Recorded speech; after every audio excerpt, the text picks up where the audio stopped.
So let's talk about part 3 of our Life Check series. We're going to talk about accountability and follow through today, which is really, really important because we alluded to it so much in the last 2 aspects of this series. So why is accountability so important? I mean, you can set up all of the planning, you can have the best intentions, but if you or someone else is not helping hold you accountable to actually make action, Take action. your goals are not going to be accomplished. Just an idea. Yeah. So for me personally, like I've always been that type of person that loves accountability, and there's certain things that happen in your life that I guess you don't realize are forms of accountability. I've been a part of C12 for going on 11, or in my 11th year, going on 12 years. I started 2 months after we moved here in Charlotte, and C12, it's for business owners, and it's just been a very big part of this business, been a very big part of my life personally and professionally. And there's such a strong sense of accountability in that group. And, you know, once a year, you do what they call as a core, and you bare your soul professionally. You know, they interview everybody once a year typically, and you do this session that's called blind spots. It's all in the hope that, you know, you're going to become a better leader, business owner, whatever. And, you know, each month when you meet, you can put up issues and stuff, and they'll ask you like, how are you doing with this? Or how, you know, you had this many problems in your core. Where are you at? You have to do a 30-day, a 90, a 6-day, 90. I mean, you have to do all these updates, and you're constantly being held accountable by people that care about you. Right. Accountability is so huge, and I feel like this company is where it is today, largely in part because of the strong accountability that I've been given by so many other business owners and, you know, our clients and so many different things. But don't you think you have to accept or want that accountability? I think about ladies that might go to Weight Watchers and they got to check in, you know, every morning. He went to That you go, and then CP, that's Are we an going to get in interesting trouble now? topic. Yeah, I know. Why Why are we and then failure. You know, I don't want people to look at me and say, "Oh, I failed." So I quit doing it. Yeah. I quit going. So I don't know. more buddies, you know, I think there's guys positives get and together. negatives. That, You've got to be depend on your emotionally personality. ready. That's Yeah. a really good point, even though we just jumped right on you. I think that's an excellent point, because if you're not ready, your mentor, your coach, your accountability coach is going to leave you in the dust, and it could almost hurt your emotions if you're not careful and you're not picking the right people. Well, that's even been an interesting part in this business. You'll sit down with a client or a prospect, and you'll build out this plan of like, hey, we're going to put X number of dollars a month in. And if you don't set it up in a certain way where it can almost be automated, you can get into some tricky conversations where you're calling them and it's like, hey, you kind of asked me to hold you accountable, but they're like, I'm sorry, I didn't send you money. And then they like this guilty feeling starts getting involved, and they feel like they're sending the money to you. And that's one thing I've had to get better at, like clarifying. This has nothing to do with me. You asked me to help hold you accountable. You're setting up yourself, like this is for you and your future. Yeah.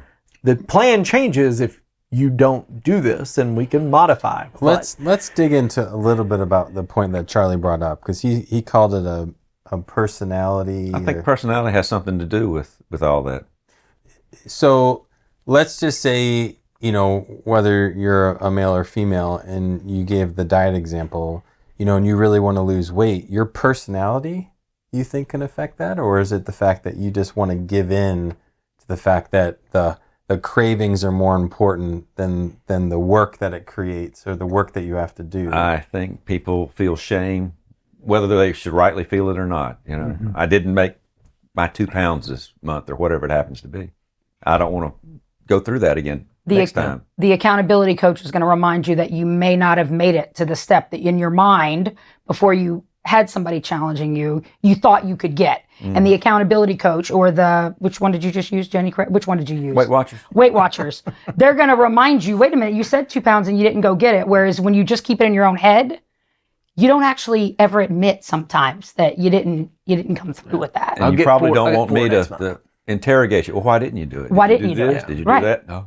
In your head, you justified it, whereas your coach sees that you wanted that as a goal and is not going to let you out easily. That's right. So some of that, I mean, I don't disagree or agree, you know, to the personality aspect of this conversation, but I will say, I think your mental state plays a very big role. We had a conversation last night at dinner. We were grilling out. We had another family over, and somehow we got to talking about women giving birth.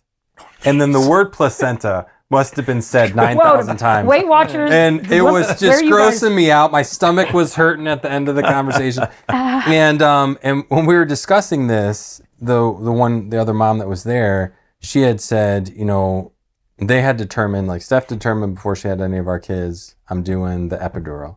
And she said, I'm doing the epidural, even though her sister-in-law has given birth 7 or 8 times with no epidural. Wow. She goes, the third baby came so fast that she was unable to get her epidural. And she made the statement, she goes, I wasn't mentally prepared to do that. She goes, it would be one thing if I would have prepared myself mentally and didn't do the epidural than when I was prepared to get the epidural and I couldn't. So I would say that logic, which was fresh in my mind from last night's dinner, when it comes to accountability, I think there's almost that mental capacity, and that might be what you mean by personality, where you're like, no, I need accountability. I need to be held accountable. Whether it's estate documents, beneficiaries, the things that we're talking about, or weight loss, or being a better leader or father or mother or whatever the example is, you have to be in a place mentally where you're like, you know what?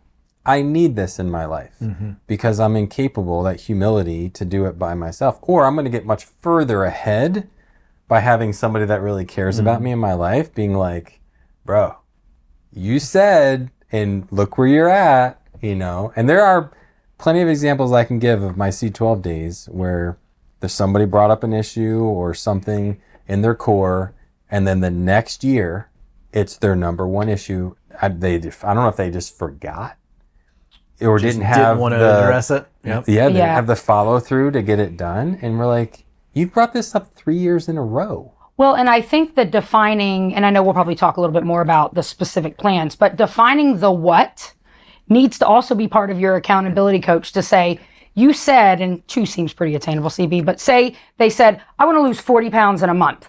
Well, maybe the accountability coach says, as part of the job of the accountability coach, hey, I know that that's really what you want to do, but do you recognize what that's going to take? And is it healthy? And is it going to play the right roles in the rest of your life? And I think part of where you were going with that, part of the accountability coach is making sure you're even defining the what you're going after before you jump in, because maybe you're not ready for it emotionally, or it's gotta be kind of what you referred to with your dinner conversation. Well, before we jump into how accountability can impact, I would say on the coaching side, we're put in a precarious position at times where somebody's like, hey, I want to invest this, or, I want to hit these goals. And we're sitting back going, really? We're going to have to work hard. You're going to have to eat rice and beans a little bit. Well, do you understand what you're about to put yourself into? So some of that from our standpoint, we're sitting back and going, okay, this is going to be difficult or this is going to be easy, whatever the circumstance is, and going, hey, there's an art to how I have to approach them. And they're this type of personality, so I probably need to coach this way. Or, we've had conversations, Nikki and I are like, well, should I give more detail? And I'm like, this person, just say it. Just say it. Right. They don't care. Yes, this person, you might want to give a little background. Give the 9 bullet points.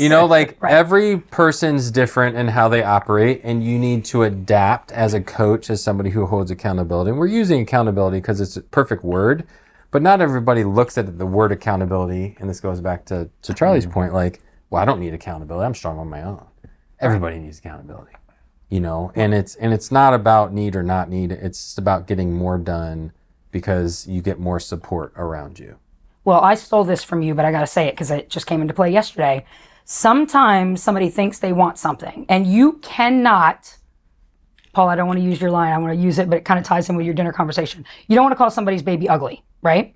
So instead of calling the baby ugly, ask a couple of questions that may get them to determining what their baby looks like, right? That's not the way I wanted to say it, but I was trying too hard. I do have an ugly baby. But no, on a serious note, so yesterday... Are you trying to say I was trying to say... No, but to your point, I steal your hey, here's a few things to think about before we go after that goal, and send them home with a few questions. So basically, this and is what a pretty baby looks like, and here's what yours looks like. No, I tried too hard to relate that. So ready? For me?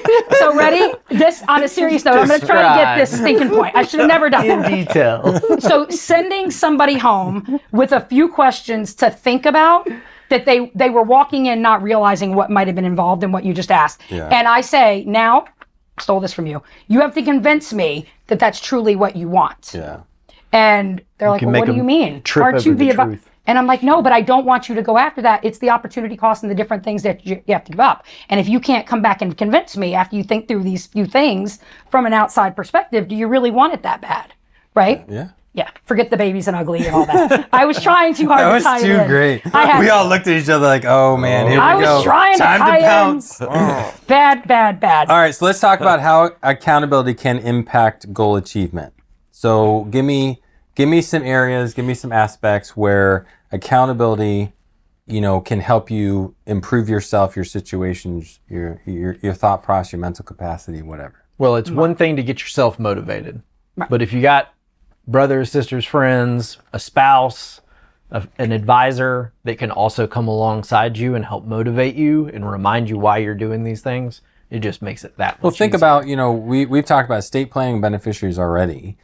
And accountability through this lens is basically going, okay, every year, every 2 years, we're going to talk about your estate documents. Whenever you move, I'm going to set a reminder, or this is the hard part because there's no real trigger on that. Although we could build a trigger on that. That if you move different states, hey, you need to update your will or whatever, or or just having a any review. I'm going to hold you address. accountable to doing that. every Actually, that's a brilliant idea. every year going over your beneficiaries. So that's accountability. That's what it Right. looks like. Right. So I agree. There's more motivation there. All of us have kids, and so you support and you encourage your kids to make it through school, to make it through this class that's so difficult. So yeah, just to be there to help someone get to the next step. Shoot, But their next step. Yes, What they- I've learned from my kids, even just in the two that I have, is what one can achieve in math class, the other one, even if they realized and hit every stride, they're not going to get to that.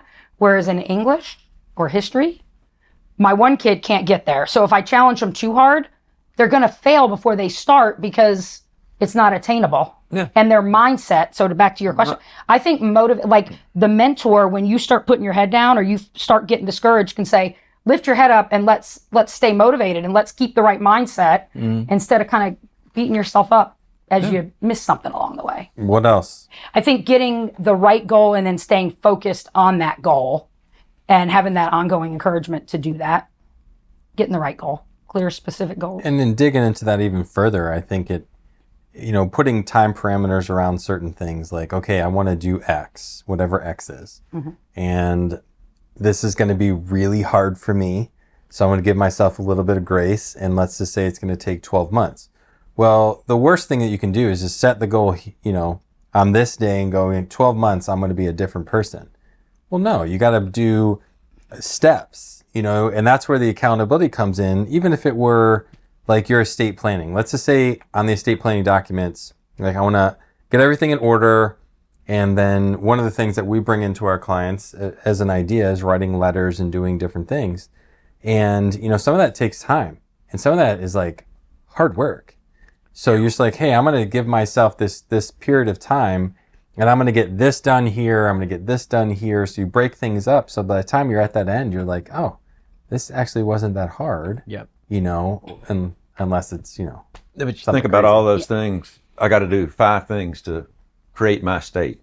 Well, sometimes it's important to prioritize which is the most important. Well, if I die tomorrow, this is obviously the most important. And That's if a there's very good 5, point. Yeah. Because otherwise you can be paralyzed before you start if you don't Yeah. prioritize. Because to your point, if you don't have those little thresholds, you don't even start sometimes because you're afraid to get started.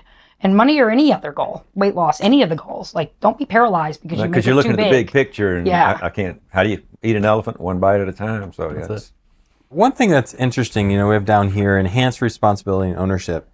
That's an interesting thought because how many times have people set goals in January that they never owned? You know, like, hey, I'm going to do this. I'm going to go to the gym 3 times Say a week. 98%. Yeah. And most of them are over That's right. before the end of January. It's got to be super high. And, you know, there's these situations where you're just like, do you really own that goal? Do you really care about that? Or are you just doing it because everybody else around you? Yeah, because you heard it on it's the buzz. Yeah. Yeah. It's what It you're seems like a supposed good to do. one. Right. Yeah. I can do that. Yeah, but I understand perfectly why you quit. You know, my buddy keeps telling me I got to get in shape, and I made it easy for him. Said, round is a shape.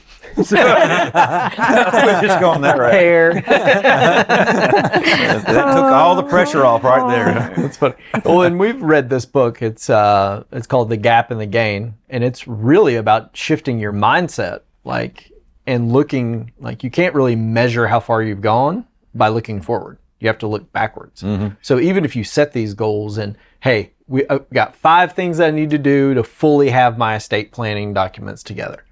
Well, just start with 1, and maybe this year you only got 2 or 3 of them, but at least you got those 2 or 3, and then carry that momentum into the next year. So Sometimes we don't like our success, appreciate our successes. That's right. You clean the house and you clean up 2 rooms and look how much more I got to go. Instead there's of looking joy in back the and seeing journey. what I've got. There's joy in the journey, and I stunk at that until getting in this business. It was the result. Did I hit the sales number this week? Did I get that? But there's joy and growth and milestones that you hit along the way that you grow even more than you might have when you got to the end goal. Sorry to interrupt, but you stumble and you can recognize that as being a couple of rooms completed. You get the motivation to keep going. But that's Sorry. why you put people around you to help hold you accountable, help you follow through, because they can give you perspective. Yeah, you maybe you didn't get 100%, but you got 90. And let's keep going. Don't stop. And now we're going to start talking about the accountability system. But one thing I want to make clear, or just talk about for a second, is this is such a strange topic. It makes perfect sense when we're talking about, beneficiaries and estate planning documents and things like that, or, contributing to your 401k and us holding our clients accountable. But we've broadened it so much because accountability applies to so many different areas of your life. And I just want to have a very brief conversation about why we're doing that. We have a job and a responsibility to do really one thing for our clients, to make sure their money is managed very responsibly. We have certain targets and goals that we're trying to hit for our clients to make sure they can live, a retirement income that they've planned for. And, we have our role and they have theirs. And we're taking this concept of accountability and we're kind of meshing it all over everything. But what's interesting in our role is we do so much more than just talk about money. When we sit down with clients, That was not what I was prepared for. When Paul's like, come on, this is going to be great. Whenever I'm going through the career transition, I'm figuring out, and he's like, it'll be awesome, all this. Wow. There's a whole nother emotional side to the business that I just wasn't prepared for. good and bad. Good and bad. Or yeah, I wouldn't say absolutely. bad, just challenging. Good It's and challenging. challenging. Yeah, well, I didn't realize that when someone comes in and they start talking about their finances, they're exposing themselves. all the walls come down. All of it. They're going to talk to you about life and what's going on in their life. And that can be, you're going through great things with your clients and really difficult situations as well. You're on their journey with them in a way, right? There's Helping them enable their journey. so many of our clients that consider us family, like really, really mean it. Like we are a part of their family. I've got some clients that have been with me for so long, they hug me, they call me their son, We share very close bonds with our clients. So we don't have a responsibility to do this. However, it's a part of what we do. And, for clients, we holding them accountable to lose weight? No. Are we ever? No. But the realities are the conversations will come up, and what we're about to talk about is how you build that accountability system. And these are the conversations we'll have, and we just want to relate what we're doing for clients back to what the things they want to do for themselves, because our clients have bigger goals than just, saving money and achieving a life, wealth of X. That's step 1. Yeah. Can I just Or it might be retire? actually step 3. Right. Right. True. Well, and so many of our clients have had such successful careers that's been their identity. And the flicking of the switch for them, and there's so many times that we've had to say, whoa, we'll get to the money. Yeah. But first off, do you realize next week, you probably won't realize it for maybe a month because it'll seem like a long vacation. but do you know what that means? And are you prepared for that? And are you ready to go and realize those dreams that never really made your radar when you were running and being successful in your business? And so often that leads to something that they may not even have thought about when prior to walking into their financial advisor's office. What you said is really right, especially with men, that we identify who we are by what we do. And if you're getting ready to retire, well, who are you now, you know? Right. Yeah. It's not necessarily the right way to look at anything, but that's what we do. Hey, I'm Charlie, I'm an engineer, whatever it is. That's kind of the way we go about it. And if you lose your job or you retire, you're giving up a part of yourself at that time. And it's so hard to then come walk in and say, I need help, because what they need help on is not just the financials. It's helping with that other part too. So let's talk about building an accountability system. So first thing we've talked about, I feel like at length, which is setting very clear and specific goals. Like, I want to do X by this date, and here's how we're gonna, get to that goal. What else? You got to find people, whether that's us, like it's your advisor or your spouse or whomever, your friend, but you got to have a group, a team to help hold you accountable. And depending on what the goal is, would determine who you want to get help from. If it's finance, probably, a financial advisor. If it's going to be estate planning, it could be your advisor, it could be an attorney, could be something else. If it's going to be weight loss, it's probably going to be someone really close to you. Like, I've got close friends of ours that every time we go on vacation together, it's like 4 months before the vacation, the other couple starts setting weight goals. And they'll never tell us what they're trying to, or they'll tell us what they're trying to lose, but they'll never tell us what their weight is. I could care less. And we're super close. And every time I'm like, do you think they're going to send us that text yet? Is it play a game on them and strategically plan family vacations together 3 times a year. So every 4 4 months out, they just have to stay in shape. We're going to help you guys That out. could be an accountability. That's funny. I would be all over that. The thing is, it's not that I'm going to build $1 million 401k or I'm going to lose 40 pounds. Okay, how? It's the little incremental steps are the ones that you have to measure and hold yourself accountable to. The other thing, so many people are afraid to ask people who've done it already because they're like, I haven't done it. They've already gotten this. Like, are they really going to want to? People want to help. They love to help. In many cases, it fills their cup to help, and it brings them a lot of joy. And then it enables them to then, in the areas that they're not strong in, it then enables them to go and find coaches that are better at them in that area. And so don't be afraid to ask. We can prove that. So if you want to challenge that thought right there, that people want to help, go on whatever social media platform that you're on and do 2 things. The first thing that you need to do is go talk about something that's successful that happens in your life. Like, my son just graduated, or, we just took a trip to wherever. Like, put all the photos and count how many comments you get and likes. And then a month later, or a week later, 2 weeks later, go and share something that you're really struggling with. Like, I've been really stressed. I've been in a dark place. This has been very difficult for me, and I just need help. And watch the difference of how many people will comment and call you and reach out. Like, I did this probably 2 months ago, reached out to a couple friends, and, I was on vacation in Destin, had a really hard time, got really sick, got dehydrated, ended up in the hospital. It was really, really rough. And emotionally, I was distraught. Physically, I was just tore up.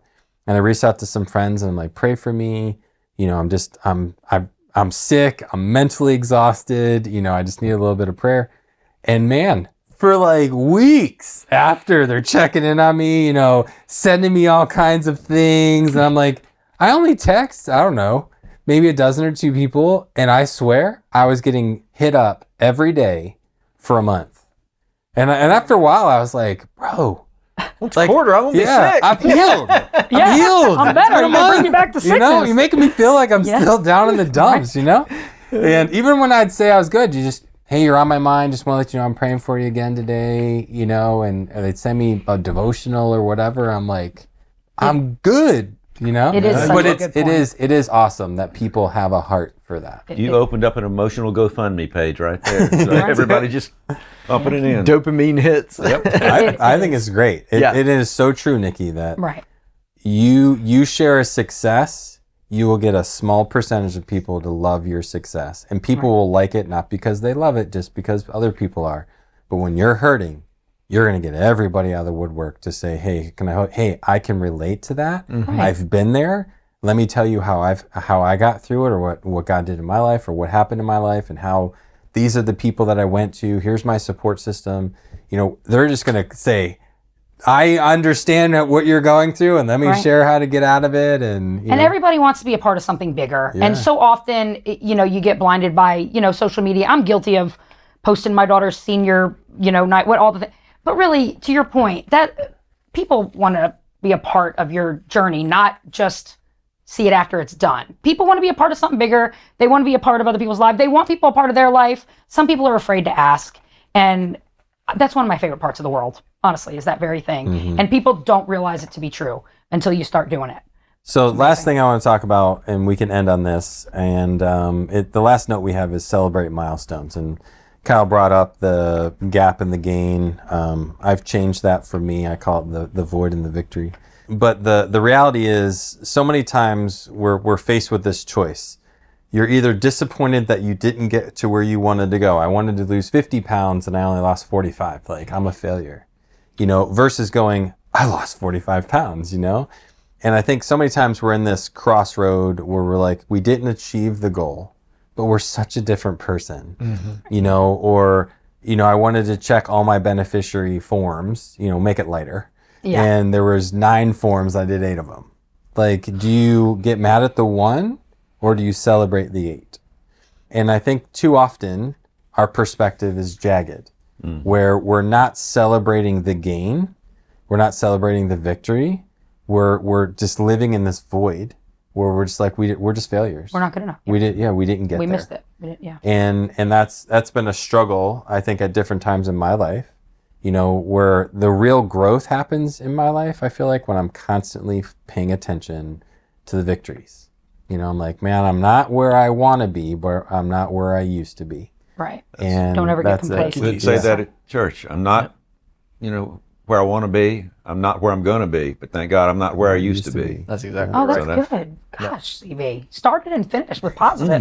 Amazing. Gosh, these little tidbits. Gosh, I could almost go stand on the scales right now. Wow. What a nice finish. That's awesome. Oh. So good. Well, this has been a good discussion talking about accountability and follow through. Next up is going to be fulfillment and purpose. I can't wait to have that discussion.